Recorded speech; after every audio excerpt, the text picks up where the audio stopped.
ఇయ్యాల రేపు లగ్గం చేసుకుందాం అంటే మగ పోరళ్లకు ఆడపిల్లలే దొరుకుతలేరులా. రాక రాక ఏదైనా సంబంధం వచ్చినా సుత పిల్లోళ్ళు పెట్టే డిమాండ్లకు పిల్లగాని తరపోళ్లకు సుక్కలు అవుపడుతున్నాయి. అందుకే పెళ్లి గాని ప్రసాదులు ఏం చేస్తుర్రో ఎరికేనా?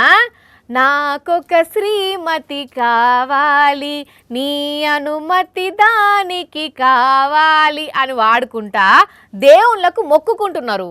అయితే అక్కడ ఒక అన్న అమ్మవారికి మొక్కు కూడా చెల్లించుకున్నాడు. ఎందుకో తెలిస్తే మైండ్ బ్లాంక్ అయిపోతుంది.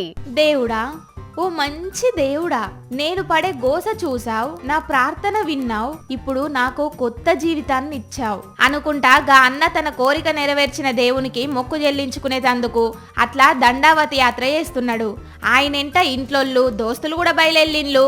అట్లా 1 కాదు 2 కాదు 9 కిలోమీటర్లు సాష్టంగా నమస్కారాలు పెట్టుకుంటా గుడి దాంక పోయిండు. గుళ్ళకు పోగానే ఊదుబస్తీలు అంటించి అమ్మవారికి దండం పెట్టుకున్నాడు. తనకు లగ్గం కావాలని దేవునికి మొక్కుకున్నాడేమో, ఇప్పుడు పెళ్ళయిందనే సంబరంతోని మొక్కు చెల్లించుకున్నాడేమో అని అనుకునేరు.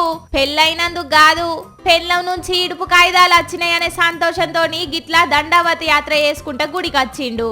ఓర్ని కథ సల్లగుండా, ఓ దిక్కు పెళ్ళైతలేదని చాలా మంది పోరగాళ్ళు దండలాడుతుంటే ఈ అన్న నాకు ఈ పెండ్లం వద్దు అని మొక్కుకున్నాడా? గమ్మతే ఉన్నది పో అని ఆశ్చర్యపోయిండ్లు అక్కడున్నోళ్ళు. ఉత్తరప్రదేశ్ రాష్ట్రంలో జరిగింది ఇది. భార్య నన్ను రాచి రంపాన పెడుతున్నది, చిన్న చిన్న వాటికి తిడుతున్నది, నాకు భార్య నుంచి విముక్తి కల్పించు తల్లి అని మొక్కుకున్నాడట. లాస్ట్కు ఇడుపు కాయిదాలు రాగానే ఇట్లా మొక్కు చెల్లించుకున్నాడు. పాపం బిడ్డ ఎంత టార్చర్ అనుభవించిండో అనుకున్నారు ఆ అన్న సంతోషం చూసిన చుట్టుపక్కోళ్ళు.